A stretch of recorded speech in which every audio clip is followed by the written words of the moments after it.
Varicose veins కి సరైన చికిత్స కోసం సంప్రదించండి ఎవిస్ హాస్పిటల్. ఉభయ గోదావరి జిల్లాలో జరిగిన ఇన్సిడెంట్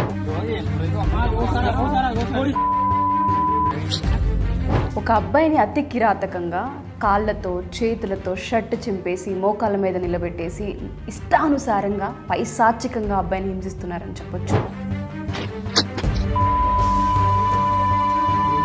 అసలు మనుషులేనా నరరూప రాక్షసుల? అక్కడ ఉన్నటువంటి కొబ్బరి మట్టాలు తీసుకొని ఒకే విధంగా కంటిన్యూస్లీ కొట్టడం, అది చూసిన కాసేపు నాకు మనిషిని కాలేకపోయానండి. పోలీస్ స్టేషన్లో ఈ రోజు ఎస్సీ ఎస్టీ కేసుని తీసుకునే పోలీస్ స్టేషన్ కూడా అధికారం లేదు. నేను ఈ విషయం చెప్పడం చాలా ధైర్యం చేస్తున్నాను నేను. అంతేగాని మేము ఎస్సీ ఎస్టీలం కాబట్టి ఈ రోజు మీరు ఈ అమ్మాయి కోసం చేస్తున్నారు. ఒక 10 years తర్వాత చూడండి, అమ్మాయి మీకు ఉంటుందా, చక్కగా పెళ్లి చేసుకుని ఎవరితో పోతా అమ్మాయి.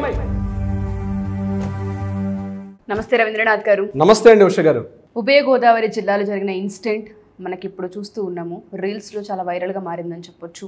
నలుగురు కుర్రాళ్ళు ఒకే వయసు ఉన్న విద్యార్థుల్లా కనిపిస్తున్నారు. వాళ్ళ వయసు కూడా 18 to 20 years అనిపించేలా ఉంది మనకైతే. ఒక అబ్బాయిని అతి కిరాతకంగా కాళ్ళతో చేతులతో షర్ట్ చింపేసి మోకాళ్ళ మీద నిలబెట్టేసి ఇష్టానుసారంగా పైశాచికంగా అబ్బాయిని హింసిస్తున్నారని చెప్పొచ్చు. ఆ మెంటాలిటీ ఆ విధంగా డెవలప్ అవడానికి గల కారణాలు ఏంటి, అండ్ యువరాజ్ని ఆ విధంగా కొట్టడానికి గల ప్రధాన కారణం ఏంటి అంటారు? ఆ ఇన్సిడెంట్ని ఏ విధంగా చూడాల్సిన అవసరం ఉంది అంటారు? ఆ కేసుకి సంబంధించిన పూర్తి వివరాలు ఏంటి సార్? అసలు వీళ్ళు మనుషులు అంటారా ఉష గారు? అసలు వీళ్ళు మనుషులేనా నరరూప రాక్షసుల? ముక్కు పచ్చలారని టీనేజ్ వయసు కదా. ఒక అబ్బాయిని పట్టుకొని ముగ్గురు కూడా సామూహికంగా అటాక్ చేయడం, అక్కడ ఉన్నటువంటి కొబ్బరి మట్టాలు తీసుకొని ఒకే విధంగా కంటిన్యూస్లీ కొట్టడం, ఎగిరి తంతున్నారు, చెంపలు వాయిస్తున్నారు. ఇంకా దారుణ విషయం ఏంటంటే ఆ అబ్బాయిని మోకాల మీద కూర్చోబెట్టి వెనక నుంచి ఒక అబ్బాయి కంప్లీట్గా ఒక టవల్ లాంటి ఒక వైట్ కలర్ క్లాత్ని గట్టిగా గుంజి చంపే ప్రయత్నం చేయడం. సోషల్ మీడియాలో వెకిలి చేష్టలు, వెకిలి రకాల కామెడీలు చాలా చూసాం మనం.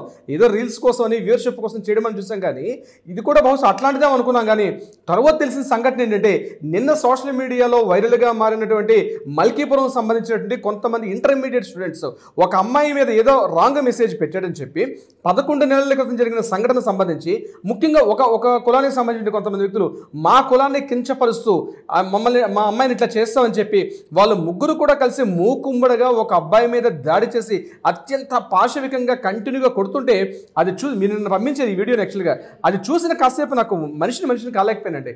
ఇంతకన్నా మించి పెద్ద టెర్రరిస్టులను చూసాం మా నంపల్లి కోర్టులో. పెద్ద మర్డరిస్టుల్ని, రేపిస్టుల్ని, సామూహికంగా గ్యాంగ్ రేప్స్ చేసే వాళ్ళని, గ్యాంగ్ మర్డర్స్ చేసే వాళ్ళని కూడా చూసాం. కానీ ఒక టీనేజ్ అండి, ముక్కు పచ్చలారని కుర్రాలు అంత పాశవికంగా, అంత హేయంగా, అంత దారుణంగా కొడుతుంటే ఆ అబ్బాయి మాట్లాడడానికి ప్రయత్నిస్తున్నాడు, తను చెప్పడానికి ప్రయత్నిస్తున్నాడు. కానీ చెప్పడానికి ప్రయత్నిస్తుంటే ఒక భారీగా రెడ్ కలర్ షర్ట్ వేసుకొని కాస్త దిట్టంగా ఉన్నటువంటి ఒక మనిషి అయితే, ఈ అబ్బాయి కాస్త స్లిమ్గా బాగానే ఉన్నాడు. ఈ కాస్త భారీగా ఉన్న అబ్బాయి అయితే పిడిగుద్దులు కురిపిస్తున్నాడు అమ్మాయి మీద పడి. ఎగిరెగురుతున్నాడు. బ్లాక్ కలర్ షర్ట్ అయితే యూత్ ఐకాన్ స్టార్ అంటారు, అట్లాంటి ఒక ఫ్యాషన్ డే ఒక దీనిగా తయారై ఆ అబ్బాయిని ఎగిరెగిరి కాలుతుంటున్నాడు. పాప అబ్బాయి ఏదో చెప్పడానికి ప్రయత్నిస్తున్నా, చెప్పడానికి కూడా వినే పరిస్థితులు లేరు. అంటే ముఖ్యంగా కేసుల్లో ఉష గారు ఇలాంటి మైండ్ సెట్ కూర్చొని మాట్లాడే ప్రయత్నం చేస్తాను. కానీ ముందుగా ఎక్కువగా కేసులు ఈరోజు మనకి ఇండియాలో ఉన్నటువంటి కేసుల్లో ముఖ్యంగా ఐదు కేటగిరీ ఆఫ్ మొత్తం వచ్చిన కేసుల్ని 5 కేటగిరీ డివిజన్ చేశారు మేధావులు. అందులో ప్రధానంగా అమ్మాయి, రెండవది గోల్డ్, మూడవది ఆస్తులు, డబ్బు, ఇంకోటి చిట్ట చివరిది పరువు హత్యలు. ఈ 5 కేటగిరీస్లోనే మోర్ దెన్ 85% కేసులు. అంటే ఏ కేసు సంబంధించి తీసుకున్న ఇప్పుడు నేను చెప్పినటువంటి 5 కేటగిరీస్లో ఏదో కేటగిరీ సంబంధించి ఉంటుంది. అందులో ప్రధానంగా ఉన్నది అమ్మాయికి సంబంధించి. అమ్మాయి అనేది కూడా ఈ యొక్క కేటగిరీ సంబంధించి రావడం కొంత దయనీయమైనప్పుడు కూడా చేయలేని పరిస్థితి. ఎప్పుడో అమ్మాయికి లవ్ మ్యారేజ్ అనో, ఇంకో లవ్ ప్రపోజల్ సమ్ ఎక్సైటెడ్ ఏదో అసభ్యకరంగా మెసేజ్లు పెట్టుంటే దానికి దగ్గరలోనే పోలీస్ స్టేషన్ ఉన్నాయి. కానీ ప్రధానంగా ఉష గారు ఒకటే విషయం నేను చెప్పదలుచుకున్నాను. ఇందులో ఏంటంటే ఈనాటి సినిమాలు చూసి నేను ఈ విషయాన్ని తప్పనిసరిగా చెప్తున్నాను. ఈనాటి సినిమాల ప్రభావం తప్పనిసరిగా యువత మీద ఉంది.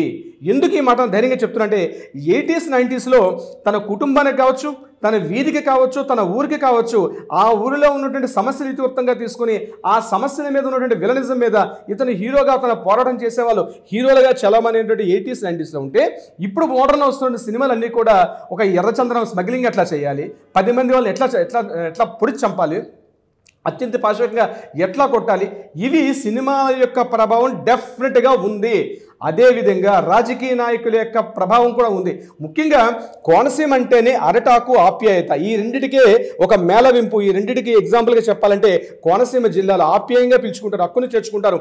ముఠా కక్షలు, తగాదాలు, దొమ్మీలు, రాబరీలు ఇట్లాంటి వాటికి చాలా దూరంగా ప్రశాంతంగా ఉన్నటువంటి కోనసీమ జిల్లాలో కూడా ఇటువంటి ఒక వాతావరణం, ఒక భయానిక వాతావరణం స్టూడెంట్స్లో రావడం చాలా బాధాకరంగా ఉంది.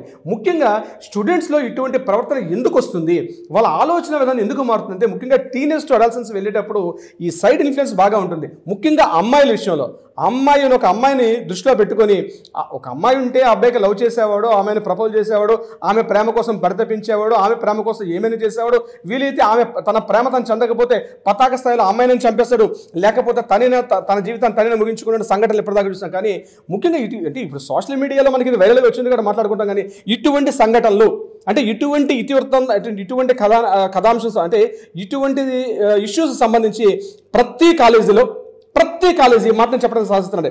ప్రతి కాలేజీలో, ప్రతి ఊరిలో, ప్రతి వీధిలో కూడా ఇటువంటి సంఘటనలు ఉన్నాయి. కానీ కొడుతున్న సోషల్ మీడియాలో ఈరోజు మనం వైరల్ అయింది కాబట్టి వీడియో మాట్లాడుకుంటున్నాం. కానీ ఇటువంటి మానసిక దౌర్బల్యం, మానసిక వైకల్యం, మానసిక హీనస్థితి కలిగి ఉండడం యూత్లో చాలా ఎక్కువైపోయింది.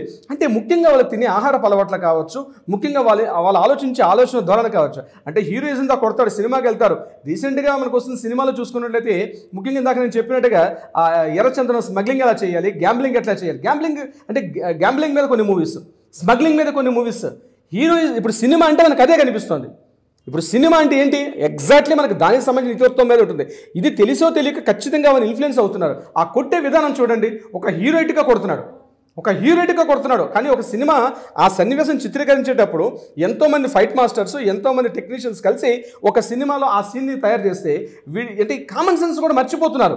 సినిమా వేరు, నిజ జీవితం వేరు. గుర్తుపెట్టుకోండి, సినిమా వేరు, రియల్ లైఫ్ వేరు. రియల్ లైఫ్లో సినిమాటిక్గా పనిచేస్తుంటే కుదరదు. ఇక్కడ చట్టాలు ఉన్నాయి, న్యాయాలు ఉన్నాయి. చాలా మందికి తెలియజేంటే కనీసం అబ్బాయిని వాళ్ళు మాట్లాడుతున్న మాటల్లో మనకు ఒక వాయిస్ క్లిప్ బయటకు వచ్చింది.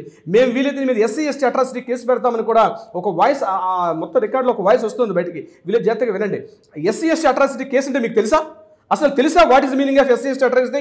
ఒకప్పుడు ఒక ఎస్సీ ఎస్టీల మీద కానీ దూషించినట్లయితే వాళ్ళని అట్రాసిటీకి గురి చేస్తే ఇమీడియట్గా కేసు ఫైల్ చేసే అధికారం ఉండేది. కానీ ఈరోజు పోలీస్ స్టేషన్లో కూడా అవకాశం లేదు, అధికారులు లేదు. పోలీస్ స్టేషన్లో కూడా ఖచ్చితంగా ఎస్సీ ఎస్టీ కమిషన్ చైర్మన్ నుంచి ఒక అప్రూవల్ లెటర్ తేవాలి.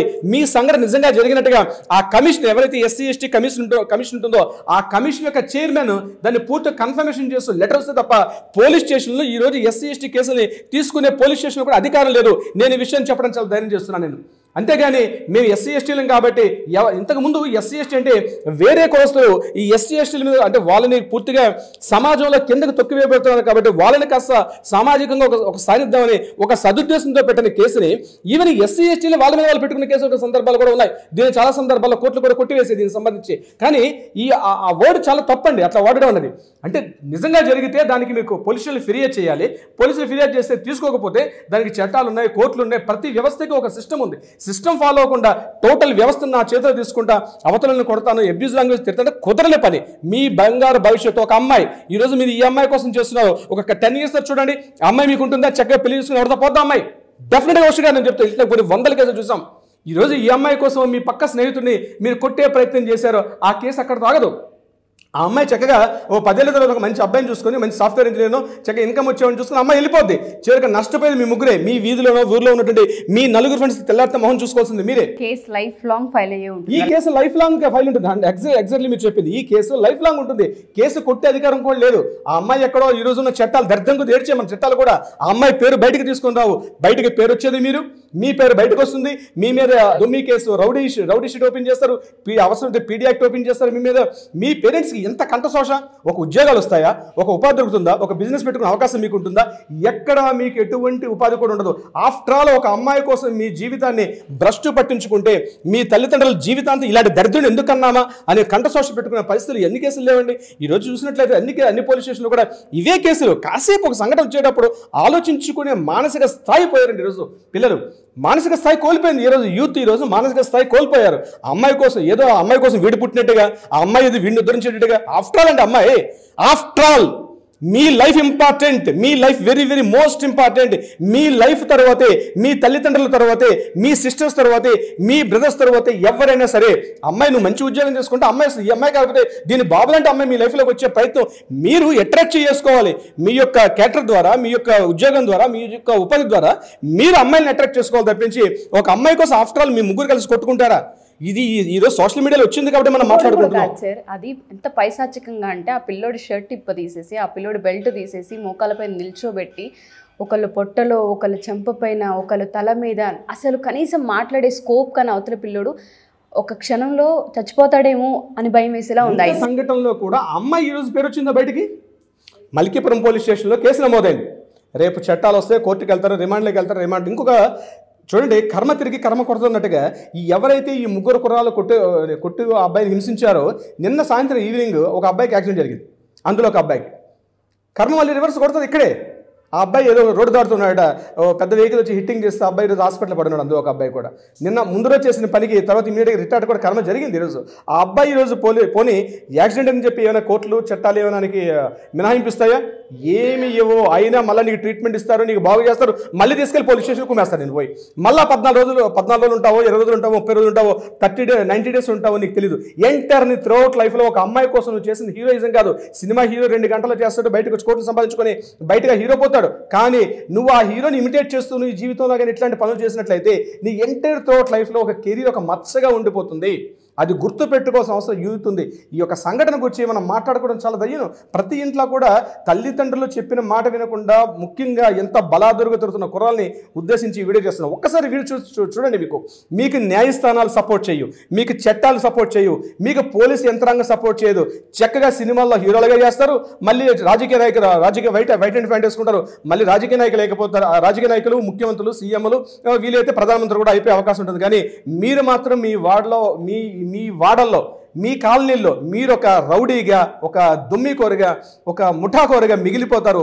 రాబోయే రోజుల్లో మీ భవిష్యత్తు మీకే ప్రశ్నార్థకం అయిపోతుంది. ఇందులో ఎటువంటి డౌట్ కూడా లేదు. ఉష గారు, ప్రతి మగపిల్లలు కూడా ఈ వీడియో చూడాలి, 1-2 సార్లు ఆలోచించుకోగలగాలి. కెరియర్ ఏంటి, పరిస్థితులు ఏంటి, ఫ్యామిలీ ఏంటి, మన కల్చర్ ఏంటి అన్న వాటిపైన అవేర్నెస్ని క్రియేట్ చేసుకోగలగాలి. ప్రతి పేరెంట్ కూడా ఇంట్లో మగపిల్లల్ని పెంచే ప్రాసెస్లో అసలు ఎక్కడికి వెళ్తూ ఉన్నారు, ఎవరితో ఫ్రెండ్షిప్ చేస్తూ ఉన్నారు, కాలేజ్ టైమింగ్స్ ఏంటి, వీటిపైన ఎప్పుడైతే అవగాహన పెంచుకుంటూ ఉంటారో ఇటువంటివి తగ్గే అవకాశం కూడా ఉంటుంది. నేను రవీంద్రనాథ్ గారు కూడా ఒక వీడియో చేశాం. ఇంట్లో మగపిల్లాడు ఉన్న ప్రతి తల్లి తండ్రి ఈ వీడియో చూడండి అని ఒక వీడియో కూడా మేము చేస్తున్నాం. దయచేసి ఇటువంటి వీడియోస్ ఏవైతే ఉంటుంటాయో పిల్లల్ని పెంచే ప్రాసెస్లో అసలు ఎక్కడికి వెళ్తున్నారు, ఏం చేస్తున్నారు అన్న వాటిపైన ఒక నిఘా నేత్రం అనేది డెఫినెట్గా అవసరం. అండ్ దాంతోపాటు ఒకసారి మీ పిల్లలపైన మీరు నిఘా నేత్రాన్ని కావచ్చు, లేదంటే కాలేజెస్లో ఎంక్వైరీస్ కావచ్చు చేస్తే చాలా మంచిదని సుమన్ టీవీ నుంచి మేము గట్టిగా అడుగుతూ ఉన్నాము. ఎందుకంటే పిల్లలు బాగుంటేనే భవిష్యత్తు, వాళ్ళ కెరియర్లు బాగుండే అవకాశం ఉంటుంది. Thank you sir, thank you so much. Thank you so much Usha గారు.